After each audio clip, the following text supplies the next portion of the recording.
We welcome you to another live edition of the Sports Box, brought to you by our friends at CrowdPlay. Download the free CrowdPlay app today and use the box at sign up for 10 points. And here we go.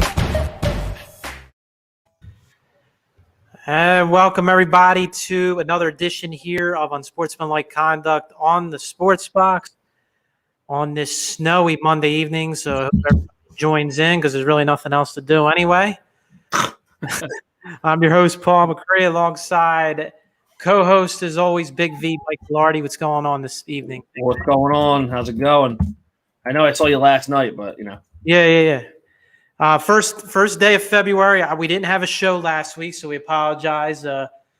We had an incident involving our fearless leader, Brian Teotard, posting something he shouldn't have, and we were locked out for a couple of days to the Facebook live streaming source. But we are back, and hopefully no other glitches moving forward. So, this is Super Bowl week, so we'll get into the Chiefs versus the Bucks in Super Bowl 55. We didn't get a chance to talk about the title games, and we won't at this point because it's over a week since it happened.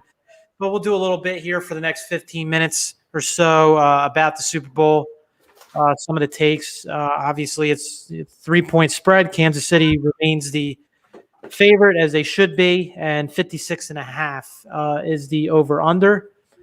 And you can say the quarterback matchup is as good as it gets between two of the best in NFL. An all-time great in Tom Brady and somebody that is approaching that level already, only at the age of 25, and that is Patrick Mahomes. Has already won one Super Bowl, and it looks like he's on his way to winning multiple other Super Bowls as we go along. Real quick, Paul, this is my buddy Mike. He interviewed me today for South Jersey basketball. Coached as a coach today. He does podcasts on his YouTube channel. I'll put the link on here. We'll have our people possibly check it out if they want to on Twitter. Mike's looking to use this platform as his new thing going forward. So we welcome Mike watching the show tonight.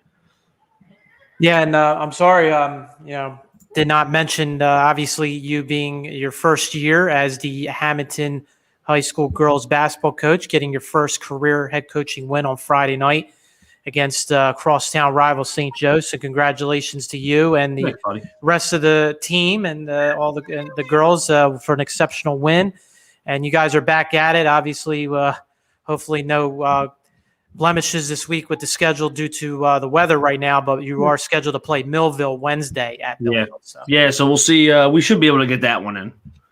Yeah, it's supposed to snow a little bit again tomorrow, but then Wednesday's supposed to be fine. So, so I would anticipate you'll be able to play, but obviously no practice time is going to hurt a little bit, obviously. We'll see. But it is what it is. It's 2020, 2021. You got to roll with the punches. There's the circumstances are what they are, whether it's weather or COVID related. But absolutely, we got a question right off the bat for us. Super Bowl. What may be the key factors for both teams heading into the big game in 6 days? Listen, the Chiefs did play them this year, right? Chiefs beat them. Yeah, that was actually the last week in November, and that was actually the last time the Tampa Bay Bucks lost a game. They've won 7 in a row since then. So, a lot of the stuff that I've been seeing is if you attack Tom Brady, if you put a lot of pressure on him, he has a chance to turn the ball over a lot. Now, I'll give you the key factor since that's what the question is on here. Okay. Anybody know who the defensive coordinator of the Giants was when Tom Brady lost the Super Bowl to them? Yeah, Steve Spags. And who's the Kansas City Chiefs defensive coordinator? Yep, and that's who it is. Steve Spagnuolo, second year with Kansas City. Obviously, I would anticipate he's got. I mean, a good point. I wasn't even thinking about it until now about that relationship factor between what happened 13 years ago to now. Listen, he's a big in the big game against Brady. He's shown up as a defensive coordinator, and the Chiefs are very good this year defensively. Well, not very good, but they're pretty good defensively. I really think, honestly, that we're talking about the defenses, and we're getting a couple questions about the defense. For both sides, I mean, obviously everybody's going to talk about both offenses being exceptional, and there's a reason why the total is 56.5 because obviously both offenses are very good, but both defenses are very underrated too. If you looked at how those defenses played in the title games just a couple of weeks ago now, defensive line play was exceptional in both games. Tampa. With Todd Bowles and that defense, what they've been doing in the playoffs, they've been forcing some turnovers. They did it in the New Orleans game when they got to Drew Brees, and he had 4 turnovers in a game. And, even Aaron Rodgers had a couple turnovers in the last game as well in the NFC title game. So I think, I would not be surprised that the defenses do show up and force a couple turnovers.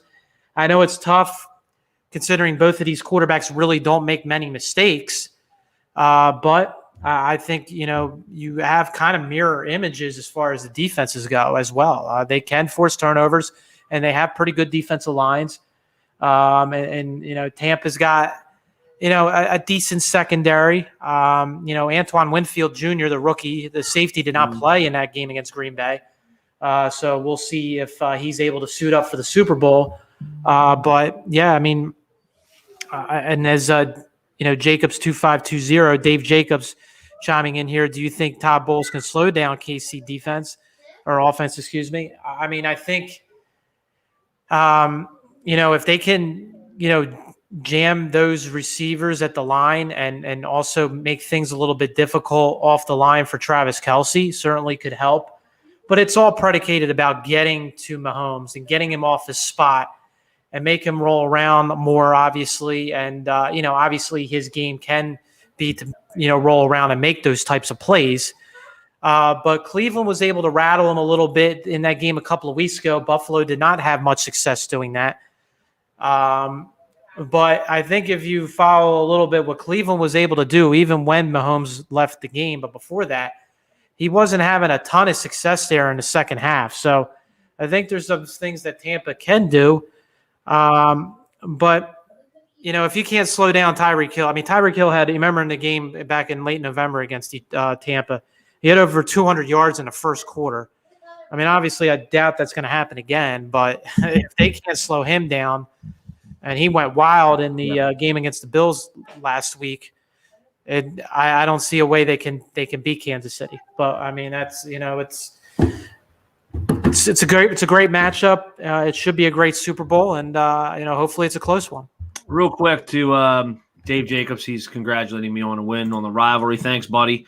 I'm going to get to Ant's point right here. Ant says, ever notice that when Howie took over, this team has gone downhill. Reed was great till Howie showed up. He goes to KC and he's unstoppable, and meanwhile we still stink. Well, and you've known that I've said all along that I think Andy Reid was still a great coach when the Eagles got rid of him, but it was his time to go. Yeah, Andy wasn't the problem, obviously. It was the people and the personnel in the front office. So yeah, your point is valid, but Andy Reid was never a bad coach, I don't think. Yeah, but let's not forget he was never a bad coach, but when he had more of a say, obviously, and he earned that right to have more of a say as far as not only personnel, but some of his head coaching, coaching staff decisions. He decided to move on from Sean McDermott after that 2010 playoff game against Green Bay, which actually they only let up 21 points against Green Bay in that game, and the offense didn't show up in that game against Green Bay in that wild card game. Lets him go, and he hires Juan Castillo as his defensive coordinator. That was bad. Which was really the last doing for him because they were terrible in 2011 when they had this so-called dream team designation from Vince Young. And then in 2012, they were even worse. And then they were 4-12, and that was it. I mean, it's unfortunate that it came to that point when you had a head coach that had such success in that 12, 13-year run he had. Right. But some of those decisions at the end forced Jeffrey Lurie's hand at that time. Yeah, they did. But then you go and give Chip the job and all the control too after a year? After the first year. How he gets demoted, then they put him in the same position.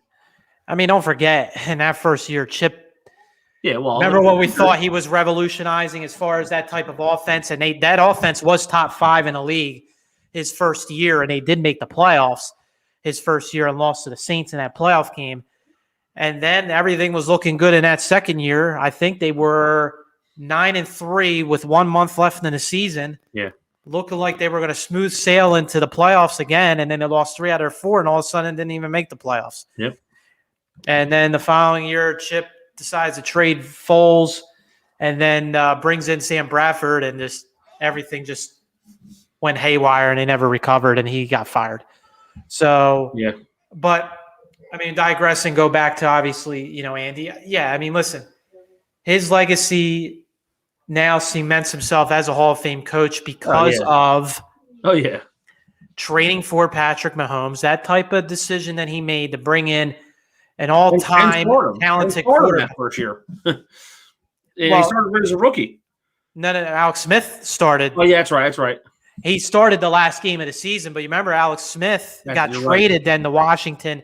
That opened the door for Mahomes. That's but that first year, and listen, Mahomes was kind of raw coming in to the NFL. Played at Texas Tech in the Big 12 with that aerial offense that they ran at Texas, air raid. With the Big 12 doesn't play any defense.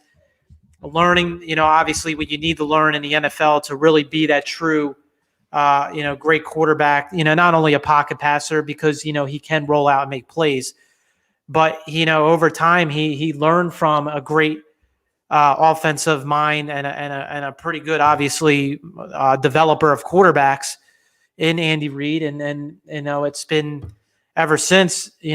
Won the Super Bowl last year. They went to the AFC title game his first year, and here he goes, an opportunity to win back-to-back Super Bowls, and who knows how many more that they can, at the very least, be in after this season. And he's only 25 years old. This could be another Patriots dynasty team. It could be. Could.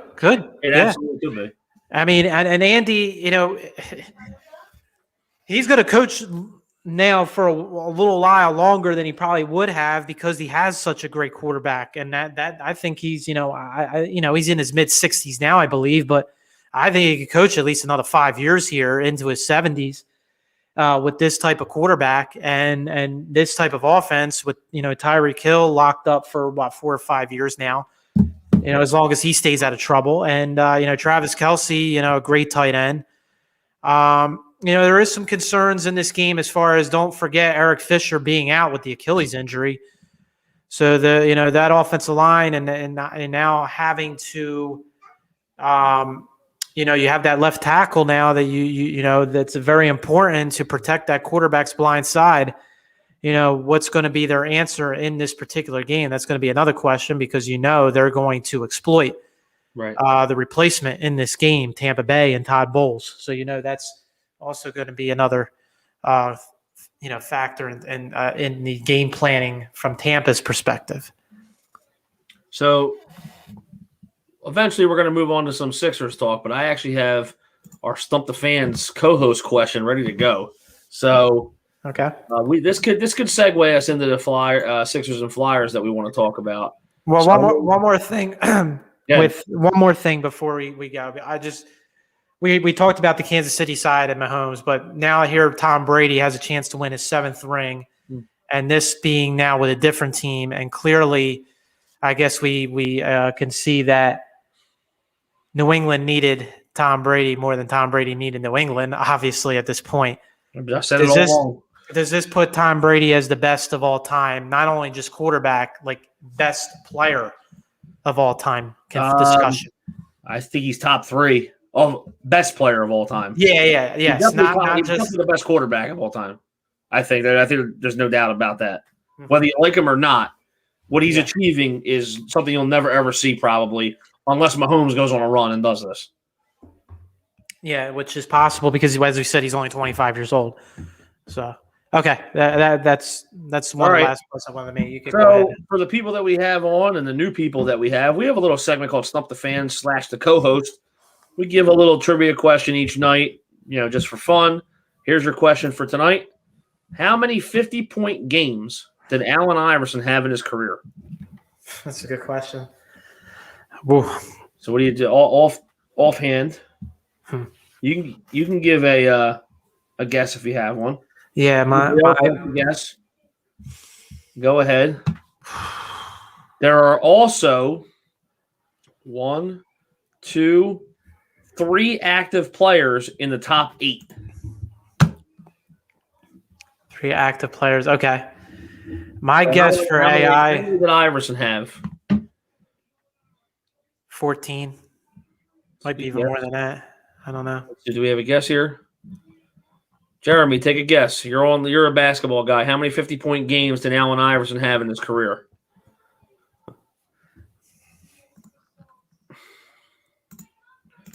Before we give that answer, currently, James Harden has 23. I was going to say Harden had to be up there. Curry has to be up there. Curry is not. Really? Top 8, yes. He is. KD's got to be up there. Jeremy said 3. Jeremy, you undershot that a little bit. It's got to be double digits for him. So here's the list. Wilt, okay. 118. Can't even count him, but okay. Jordan, 31. Kobe, 25. Okay. Harden, 23. Elgin Baylor, 17. Rick Barry, 14. Active player, LeBron James, 12. Okay. Allen Iverson, 11. I was going to say 11 at one point. Damn it. It wasn't like I knew it exactly, but for whatever reason, I was like contemplating like 11 or the other person in the top 8. I'm very surprised to see this name, Damian Lillard. 11. Okay, I'm not surprised. He's 11 though. That's I think he already had 1 or 2 this year. I want to say that's a lot. Yeah. Stephen Curry comes in at number 12 with only 7. And he had it. Did he have 6? He had like a 60-point game this year, didn't he already? Or 57 or something. Yeah. About a couple weeks ago. Anthony Davis has 4. It's impressive. But anyway, that is our Stump the Fans tonight. Wow. That's a good one. That was a good question. Come on, man. I come up with some good ones. Yeah, well, what was the you had a couple ones involving like the early 2000 Sixers for this but we might as well get a little, before we'll touch baseball in the last half hour. We might as well get in, obviously, Sixers and Flyers are playing well, very well right now, early stages of seasons, but, Sixers, what can you say? They're 21 games into the season, and they are 2.5 games up in first in the Eastern Conference right now, with some other teams struggling, like Milwaukee's not playing that great, and Brooklyn is can't stop a nosebleed. They gave up 147 points last night against the Wizards in a loss. But the Sixers playing without Joel Embiid, who's been off and on lately hurt with this soreness in his back, didn't play last night at Indiana, down from all the game basically going into the fourth quarter, and they mount a huge comeback led by Tobias Harris I think he had a game high 25 or 27 or something like that. Furkan Korkmaz hit a couple big threes late in the game last night. Yep. So that's a impressive win. They clamped down defensively in the fourth quarter. I think to pay homage to the late John Chaney, who just passed away late last week, the former Temple Owls all-time great college basketball head coach. His own. 89 years old. So rest in peace to John Chaney. But Doc Rivers saying that they zoned them like John Chaney, Chaney defense last night. So pretty appropriate that happens when in NBA you don't see that type of shutdown defense. But listen, I think the Sixers, for the most part, if you're only giving up like 105 to 110 points a game in this NBA, you're doing pretty well, because you look at these teams now that are giving up 130 points like it's nothing. Like supposedly the team that's supposed to be better than the Sixers in Brooklyn. But Brooklyn doesn't have much defense. Yeah, we know they have Harden, KD, and Kyrie. That's all great. They gave up $149 last night. Yeah, they've been giving up a lot of points. That's an all-star score. So they got some things to iron out there. They look like and Steve Nash is the head coach and Mike D'Antoni's the assistant. They look like the Phoenix Suns from the the 2000s right now. Yep. Like they can score with the best of them, but when it comes time to the playoffs and they can't D it up, they're not going to win. They're not going to get past the second round of the playoffs. So, defense still wins, and I think if Embiid, I know they're trying, if this was the playoffs, I'm sure he would be able to play, but I'm sure right now they're just being smart, knowing his injury history, that any type of issue he has with that back, and LeBron fouled him pretty hard in that game last Wednesday that they beat the Lakers. So I think that didn't help his recent back soreness. But if he can stay healthy, he's playing an MVP type level. He's averaging 28 a game, I think, and 11 rebounds. They have a great shot. They're probably going to they'll make a move at the deadline for another piece. They're not going to go after a star. I know, unless Bradley Beal comes available, but at this point, they're not going to trade Ben Simmons. I know people think they should, and maybe they should, but I cannot see midseason them trading Ben Simmons. I think that's more of an off-season type move to make. I don't think that's something that happens now. I think you're looking at more of a role player like you brought in the offseason with Seth Curry and Danny Green. Yep. And those type of players. Maybe you add one more shooter. JJ Redick is the rumor right now coming back to Sixers. But he's not playing very well at the moment with New Orleans. So he's struggling. So we'll see what happens. But yep. And we got they're playing well. The Sixers, I think the biggest thing, and we talked about this last night, Paul. Yeah. You need Embiid to play. You need your starters to play. When their starters play, they're almost undefeated. So the team is very good that they have. Tobias Harris is playing out of his mind right now. Playing very well this year. And I think it was Doc Rivers coming back and giving him what he had in L.A. I was going to say, he coached him in L.A., and he was playing very well when the Sixers traded for him 2 years ago.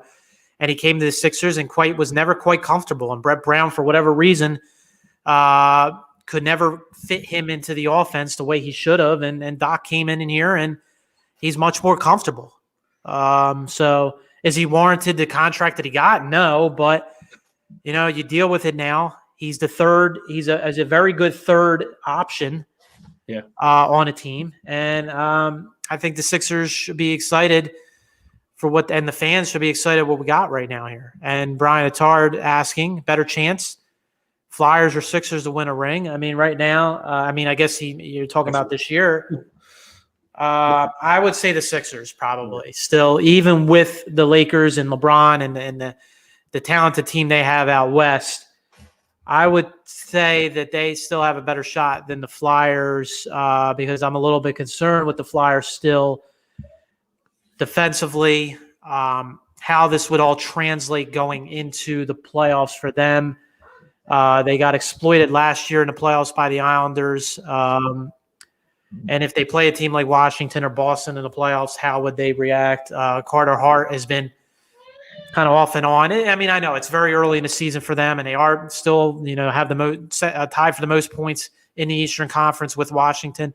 But this week will be big. They got Boston twice, right, this week at home, and then they got Washington on Sunday. So that should be pretty interesting to see how all things go, because so far their schedule, other than the 2 Boston games, have been favorable for them so far. Mm-hmm. Yeah, exactly what you said. I mean, answering Brian's question about better, I agree. Sixers. Not that the Flyers aren't very good. I just don't think they're ready to win a ring yet. And I'm the biggest fan that there is, but be realistic. When we're talking, about our teams. But I mean, they'll be, if everything, they should be in the second round again this year. I would hope so, and we'll see what happens. But I think as of right now, I would say in the Eastern Conference, I would take my chances and have more faith in a Boston or Washington over the Flyers. Yeah. Question of the night from Dave Cartwright: better top golf player, Macrie or Velardi? Well, we know it's not Paul. I'll go with the bomber, Velardi, who at least off the tee, can get it up to, can get it 250. and at least, for the most part, hit a fairway. Or hit a ring, like it's right in front of you, maybe. What's that? Hit one of the rings that are right in front of you. I got to get back to playing. I haven't played since September. I mean, if I get in a little rhythm and play, once or twice a week, then maybe I can actually start resembling a decent player. But if I don't play, then it is what it is.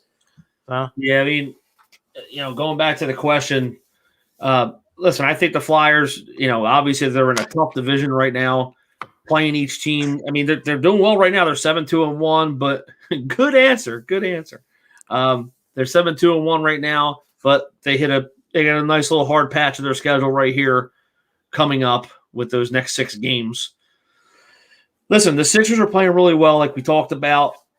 Yep. I really think that if they stay healthy, and listen, they want to say Embiid's hurt or whatever. Come on, they're sitting him for a reason. Okay? Yeah, they're doing the maintenance thing with him. They're doing the maintenance thing with. They're trying to sit him against teams they think they're going to beat. Obviously.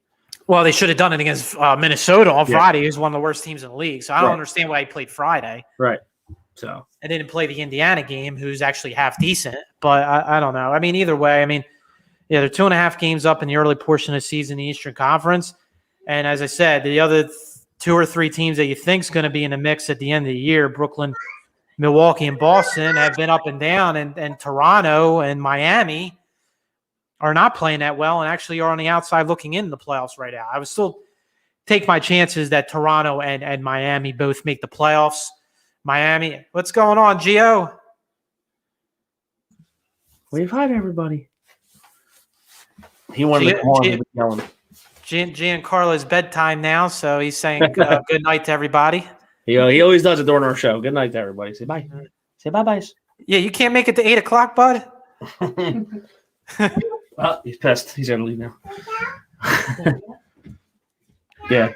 I would still, I was just saying with the Miami and Toronto, who are on the outside looking in right now, but I would say that Toronto and Miami still make the playoffs. Miami's been dealing with some COVID issues of their own. A lot of COVID issues. Yeah, like Butler just came back, I think, from like a 2-week absence.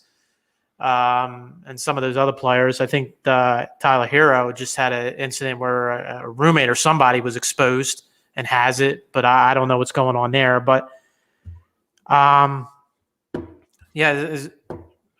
Sixers are, you're quarter way through the season right now, and things are looking good, and we'll see how, hopefully they stay healthy, and Embiid, just continue to be smart with him, and when he plays, he's going to take over games like he has all year, and you go to the playoffs and see what happens. So It should be another great May and June here in Philadelphia as far as a lot to talk about with playoffs. Yeah. The Cartwright's coming out with all the questions tonight. Better sports analyst, Gio or Velardi or Macrie. I think I am. I think you got him on that aspect, but not many others. Thanks. He even poops his pants better than you do.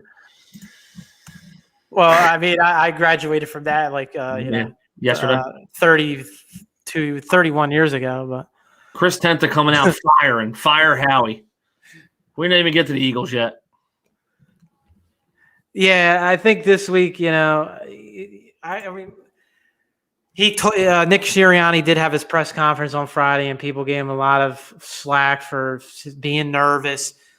What are you going to do, man? I mean, the guy, it was his first major press conference. I know it was virtual, so he didn't have the actual press people there in the same room. But, I mean, I remember there was the same opinion of Doug after his first press conference 5 years ago. So I'm not going to take anything with that. He spoke today on WIP with Angelo and sounded much better. Yeah, not scared out of his mind. Yeah, and Angelo does a great job with asking questions and all. So I think he helps with the way he asks the questions. But he was much better today. So give the guy a chance here. I'd be much more concerned with Chris Tenta said about what his remark with firing Howie. Be more concerned about the front office and ownership than who your head coach is right now, because the head coach is going to be listening to and basically following orders from them. So it is what it is when it comes to the Eagles right now. And I know their coaching staff, their offensive coordinator is young, their defensive coordinator is young, their special teams coach is younger than me. He's only like 29 years old, the special teams coach. Right. So, yeah, it's a young staff, and people are concerned about that. Don't you want a staff that at least is more, seasoned and has been around a while to, help, mentor a little bit Sirianni too, as far as the, smooth transition him as a head coach. I guess that's a good point. I don't know. I guess the thought process was to have the coaching staff grow together as a young group. I don't know. It's a throwaway season anyway. They're in transition. They're in a very bad salary cap situation. And as Cartwright's saying, with over-under Eagles wins, right now I would set the over-under at, I was going to say 6.5. Yeah. That's what I would go with. 6.5 is the number I would say right now. So whatever you want to, I'd say 6-10 right now as this team, as currently constituted, even, before the offseason, but they're not going to be players in free agency. They can't be. I mean, they gotta worry about trying to shed some cap as opposed to adding to it. Cartwright did say 6. I agree. I think it's right around that 5 or 6 total right now, and it all depends on what they do in the draft. I mean, they gotta finally hit on some of these draft picks this year. So that's what Chris Tenta is saying here. They can't trade 11, meaning Wentz now. Can't give up picks to move him like the Rams did. No, it's not going to be a deal like that. Yeah, because you would have had to add a veteran quarterback in return. And Stafford, I don't think the Eagles they're not in the market for that type of quarterback right now, because they're not a quarterback away like the Rams deem themselves as. Right. Now the Rams view themselves as going in the next season as a Super Bowl contender because they have a Matt Stafford. The Eagles can't consider themselves that if they added a Matt Stafford. So there's no point of adding a player like that. No, I agree with that. Yeah, it's hard saying that, they needed to add the first-round picks for the 2022-2023 season to move Goff. Absolutely. When you have a bad contract like that, which is very similar to Wentz's, you have to give up the first-round picks. And if you're making the point, if I'm the Eagles, I'm not giving up the number 6 pick. They need that pick this year. And I'm not giving up next year first-round pick. How about if it's Deshaun Watson we're talking about? I'm just throwing out a hypothetical. No. Once again, don't think they're in a market for a player like that because they're not one player away. I agree. So it's not even worth it. Like Watson makes more sense to a team like Carolina. Apparently was very interested in Stafford, and the Bears actually were. So that goes to show you what the Bears think about their quarterback situation still. Right. Did you see that Stafford actually turned down and did not would not Patriots, accept right? the deal to the Patriots? He was the only team he didn't want to go to. Do you think it's because Patricia being back there? Either that or maybe a legacy thing. Maybe like he didn't want to follow in Brady's footsteps type thing. I mean, you couldn't just say. That's what I'm thinking. I don't know. It's a perfect spot for him, though, Stafford. Oh, yeah. For a guy that has been to playoffs a couple times, but they never were a serious Super Bowl contender, and now he has that opportunity to show to a big market like LA that he is, when he's healthy, a top 8 quarterback in the NFL, and we'll see. And he goes to a guy that is a great offensive mind in Sean McVay, and I think it's got great potential, but it's obviously at the end you're riding and dying with that quarterback for McVay's young legacy, because the Rams don't have any assets anymore. They can't build the team through the draft. Right. So they're whatever they have now, they're set, and they're just going to have to roll with. So my whole thing is I just can't believe that, I think this is worse than Wentz's situation. You had a guy here who signed the largest contract in NFL history for a quarterback 16 months ago. And all of a sudden now his young coach doesn't want to have any kind of relationship with him and gets rid of him. Them trading him, I didn't even hear about until that day. Yeah. The Kroenke came out and said, yeah, he's our quarterback right now, all this stuff, which you kind of thought maybe they were trying to move him. But that was I didn't think he was going to go for Stafford. We're out of competition. Yeah, I mean, they kind of, I guess, in those words of not giving him the vote of confidence, going into next season as far as he's a starter, you kind of figured that there was some uneasy times there, and that, if LA had the opportunity to bring in a much surer thing, they were going to do it, and they did. Yeah. And that deal will become official on March 17th when the new league year begins. So for now, it's just an agreed upon trade and can't become official until the new NFL year. And yeah, that's Dave Cartwright saying here, I see on the comments, Rams have a 2-year window. I agree. I think right now you're looking at a very short window. Listen, Stafford is a very good quarterback. I saw some things today about him being a Hall of Famer. He's not a Hall of Famer, but he's a very, very he's not elite. He maybe if he wins a Super Bowl, maybe his numbers can get him there. But I mean, listen, if that guy had Megatron for the last 3-4 years, I mean, granted, they're still a bad team, but his numbers would have been astronomical. He had a 5,000-yard passing season, didn't he? Yeah, but that's not going to put you just in the Super Bowl, though. We'll also help him is he's going to have a pretty good running game in LA. I mean, Cam Akers, who was a rookie this past year, really performed. He's got weapons. He's going to have weapons. Well. Yeah, Robert Woods and they Cooper Kupp, obviously, and Taylor Higbee, and their defense is obviously going to be much better than it was when he was with Detroit. So he's got a very good supporting cast, and they should be amongst the NFC favorites going into next year, you would think. So yeah, absolutely. I mean, their odds went down as soon as the trade was made, to win. So what is it? Probably a help for them. I don't think it hurts them. Them getting him helps them. For sure. And now we'll for the last part of the show here, we'll get into some of the baseball stuff that's continuing to go on.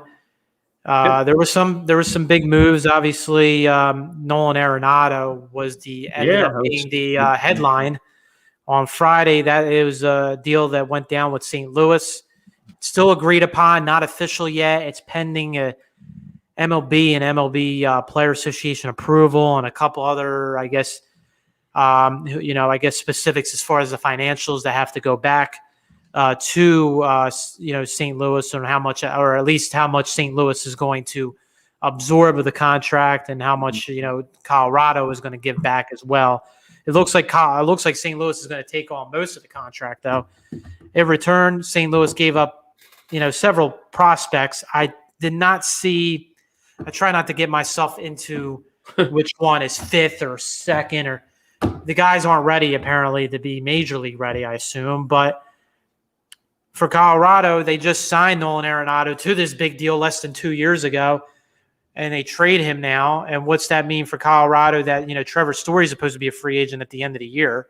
Mm.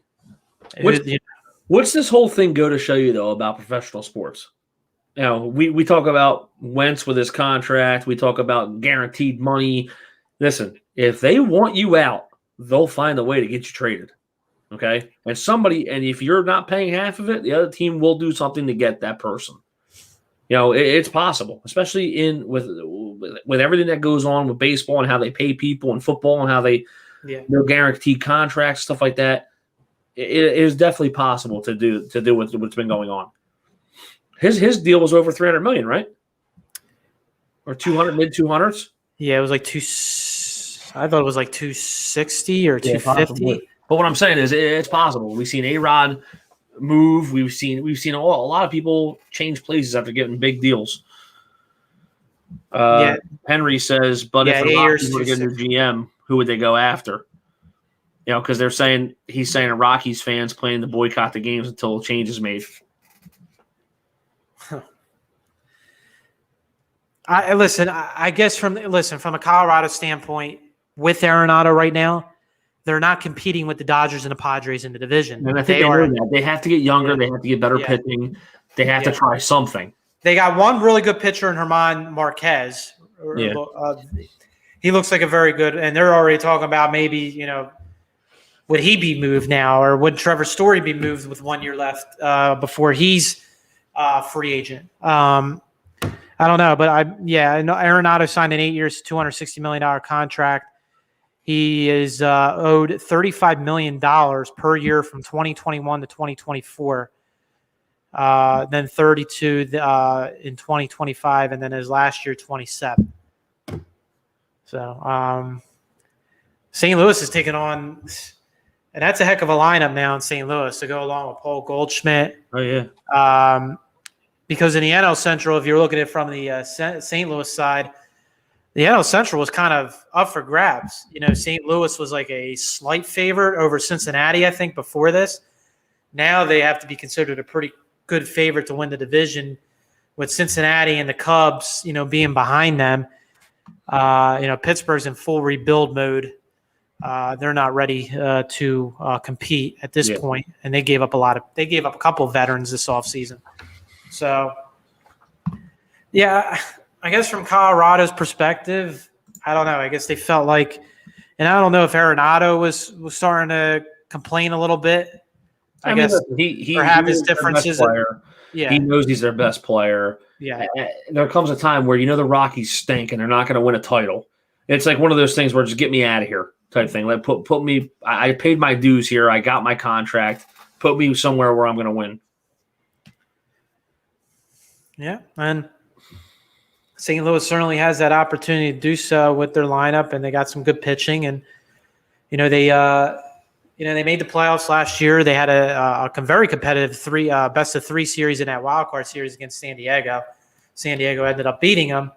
But I think right now, if you look at the National League, it's the Padres, it's the Dodgers and Padres, top two, probably. Then the Braves are probably third. Then you're looking at a combination right now of the Cardinals and, the Mets, Nationals. I still think this is going to be my point now as we start talking about the Phillies a little bit more. Phillies have a lot of competition. Their division's unbelievably competitive. Yeah. Because even if you're talking about the Marlins right now supposedly being the last place team in this division, the Marlins made the playoffs last year, and the Phillies didn't. And the Marlins have some good young talent. The Mets are getting bought to be better. Right. Mets made their big splash by giving Francisco Lindor, added a couple of pitchers. I think they're going to add Trevor Bauer before this is all said and done when the offseason is over. Atlanta's probably still the favorite in this division, right? I would agree with Dave Cartwright asking who wins the NL East. I still think the Braves are the favorite. They should be. They won the division the last 3 years. They were 1 win away from going to the World Series, and they blew that 3-1 series lead against the Dodgers. But I would think they're going to be right back in the discussion. Don't forget they added very early in the offseason. They added Charlie Moore into their rotation. Yeah. They The love goal- pitching. So Atlanta didn't have to do much, really. I mean, I guess they felt like they needed to add that one more starter to go into that rotation.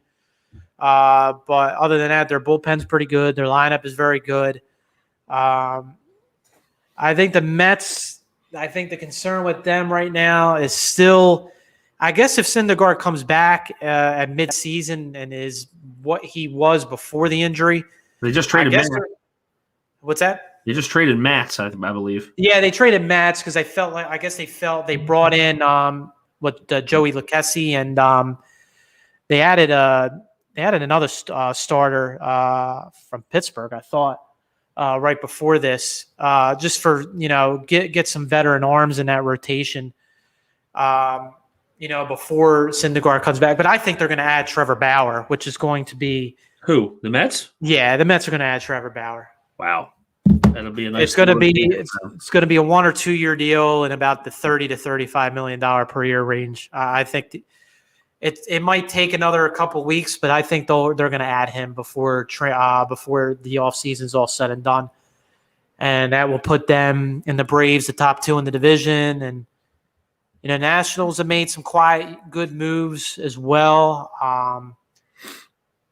And the Phillies, did what they had to do, bringing back JT last week, giving him his contract, Real Muto, and signing Didi Gregorius, agreeing to a deal to fill their shortstop again.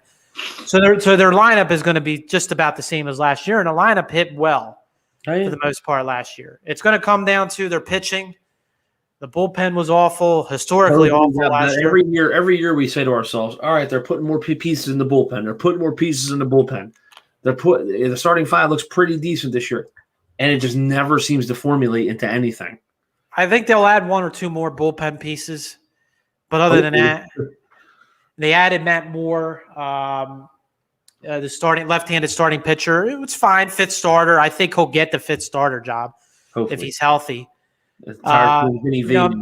Maybe they add another starter before this, but I think at this point they're top 2 moves that they had to make as far as making sure Real Muto stayed and making sure they had a veteran starting shortstop, at least for the short term. Right. Those moves have been made. And now, and I know people say, well, the Phillies spent the second most money this offseason because they had to. They had to. If they lost JT, that would have been bad, especially for the guy that you signed for 13 years, telling him that you were going to spend money to keep these guys here. And he's good friends with them. So we know he was. Yeah. They did the right thing. They thought they ended up playing the Real Muto market very good because they saved about $30 million. Yeah, he wanted 150 to 170, I think, million at one point. Money. And the Phillies were bidding against themselves. I don't think anybody else really. I know the Braves were like a leak that they were interested in. Mets never wanted them. Mets never wanted them. Clearly didn't because they signed James McCann very early. Yeah. So Real Muto signs for 5 years, 115. That's fine. I don't care about the money part. The years is fine. He's going to be 30 years old. So you're getting him, he should be, pretty solid behind the plate for another couple of years. Our buddy Joe Giglio said, they signed to a 7-year deal, right? Who, Real Muto? Yeah. No, 5. Oh, 5. He was hoping that it was 4 instead of 5. That extra year he's saying is when the catcher could he might deteriorate and not be worth that money in the end. Well, fingers crossed that the DH thing holds here for this season. When Andrew Knapp came out and said that I'm ready to be the starting catcher, I wanted to throw up. I'm thinking to myself, what are you talking about? You're not a starting catcher in the major leagues. All right. Okay. And then it just looked bad because it almost looked like JT was definitely gone. And I was like, no, there's no way this could happen. So I'm very happy that JT is going to be brought back. Oh, yeah, for certain. So, the Phillies, they spent I think Toronto ended up spending the most money because they landed George Springer for the biggest contract of the offseason, 6 years, 150. And the Phillies had the second largest contract in Real Muto. But if you think about it, they had $25 to $30 million that came off the books originally from last year's payroll. So they basically just added a portion of back on. Right. They're not going to go over what they did last year. They're basically, I think, have wiggle room for maybe $5 to $10 million more that they can spend for the rest of the offseason. So they're going bargain shopping for the rest of the offseason now. Yeah. They're not bringing in Trevor Bauer. They're not bringing in whoever. I think he's really the lone big free agent remaining. Everybody else is kind of second tier at this point. But, they did what they had to do as far as re-signing those players, but they still have holes. I think the one thing you could be, I guess, hopeful of, Hoskins, if he's healthy and comes back healthy, plays like he did before the injury for that 3 or 4 week period where he was hitting the ball, mashing the ball. Alec Boehm coming in and doing what he did as a rookie last year. You get him now for a full season. And another year of experience for him. You figure he's only going to improve even more. What are they going to do with the? So you have Hoskins playing first. They're going to go. What's his name at second? Segura will play second probably. Where's Kingery play then? I think right now you stick him in center field again. I know it's tough, and with Hazley, he's making $5 million a year, or $25 million, whatever the hell he's making because they signed him. I mean, it's almost like you're stuck. Not that he's terrible. He had a terrible year last year. I mean, Jackie Bradley Jr. is still sitting out there. I mean, if you think you can get him for cheaper, Dombrowski would have pulled the trigger already, probably. I know, probably. But right now, as it is, I think you're going Kingery and Hazley is like your platoon center field. Right? I'm not sold on Hazley as an everyday guy, so I'm hoping. Yeah. And McCutchen can't play every day in left field. No, but I like him though. Coming back for even if he plays 3/4 of the games. Yeah, and another year coming off the ACL, but at this point, it's tough for a guy that's in his mid-30s now to say he's going to be, what he was in his 20s and having a knee injury. He'd be a solid DH for you. Yeah, and that's why I'm hoping this because the DH thing hasn't been settled yet. I think it will be. I would hope so, because that would open up, him playing DH. Once in a while having Hoskins DH or Baum or, obviously, JT every once in a while just to keep his bat in the lineup in days that he needs a break behind the plate. So, I mean, we'll see what happens. I mean, at this point, there was as far as the labor side of things. There was a proposal of 154 games, pushing the season back a month. Players still get paid 100% of their salary, though. Right. And then the universal DH thing. It doesn't look like the owners right now. The owners want to play now. They want spring training to start in a couple of weeks. So they need an answer soon on that, and it would be 162 games in a normal season. But I mean, the concern is with Corona still going on that there's going to be cases as soon as they get to Arizona and Florida. So I don't know what's gonna happen at this point, but I mean, at least we'll have baseball to talk about, and it should be at least. We'll have at least 160 something games instead of the 60 game that we dealt with last year. But I agree. But a lot obviously to go. Obviously the last puzzle with Bauer, as I said, my prediction he'll go to the Mets. The American League side, I mean, the Yankees did once again what they had to do this offseason, bringing back DJ LeMahieu. I thought they overpaid him. 6 years is a lot of money for somebody that's 32, or 6 years is a lot of years for somebody that's 32 years old. Yep, absolutely. That's what I would be concerned about is the years. The Yankees don't care about the $90 million part. Care. I would, if I'm them, I'm caring about that 6 years, because there's no way he's going to be the same player 4 or 5 years from now that he is right now. So no. I mean, he's not going to hit 315, 320 every year. It's not. Yeah. And I know he's had the last 2 years with the Yankees have been his best years of his career. Right. But as you said, you can't expect that to continue into his mid-30s. I mean, it usually doesn't for players. Right. So, obviously you got them. Toronto will be interesting because, they made a lot of moves, adding George Springer, That lineup is already nice. It's a young, very talented lineup. Added some pitching. As you said, they brought in Steven Matz for depth in the back end. Yinjin Ryu they signed him last year, and he had a great first season in Toronto. And then you also have the White Sox coming off the year they have. I would think they're going to be right there in the mix again in the American League Central to go along with the Twins. And then also, we'll see with the Athletics. I still think Oakland's going to be pretty good.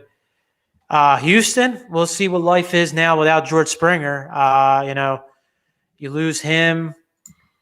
I know they made the playoffs and actually had they ended up almost coming back to win that series against Tampa in that American League Championship Series. But yeah, the whole world was rooting against them in that series. Yeah, they were. I don't know what to expect from them right now. I know Dusty Baker is a good manager, but I don't know. I mean, they didn't make really any moves to this point, and they lost the free agent, which I think they expected to lose him. So I think they were prepared to lose him. I don't think they were in the business to give him $150 million. Yeah.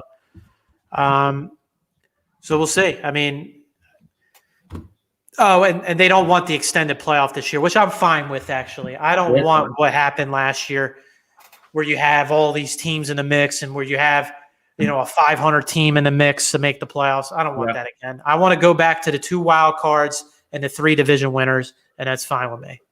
That works. I mean, it was exciting the way they did it last year for teams to get in and try to get that last spot, but it needs to go back to the way it was. And I'm fine, actually, with the extra inning thing where the runner starts at second in the 10th inning, or if they decide to do it in the 11th inning or whatever. A little different. Because you don't want the game to drag on and then you lose arms. And so I understood that experiment last year. Right. The extended playoff thing I wasn't a fan of. I'm still not a fan of the bullpen rule, where the reliever has to throw to 3 batters. So it takes the strategy out of the game a little bit as far as the bullpen.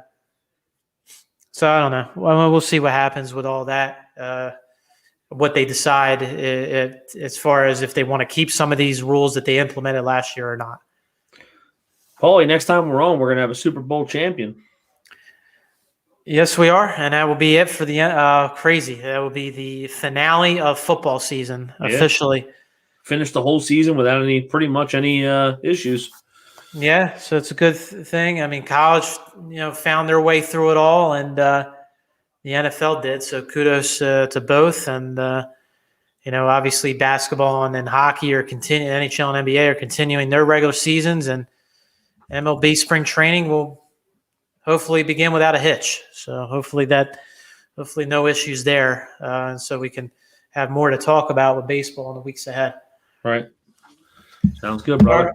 All right. So I think that will be it for tonight here on the Sports Box here on this snowy Monday evening here, the first day of February.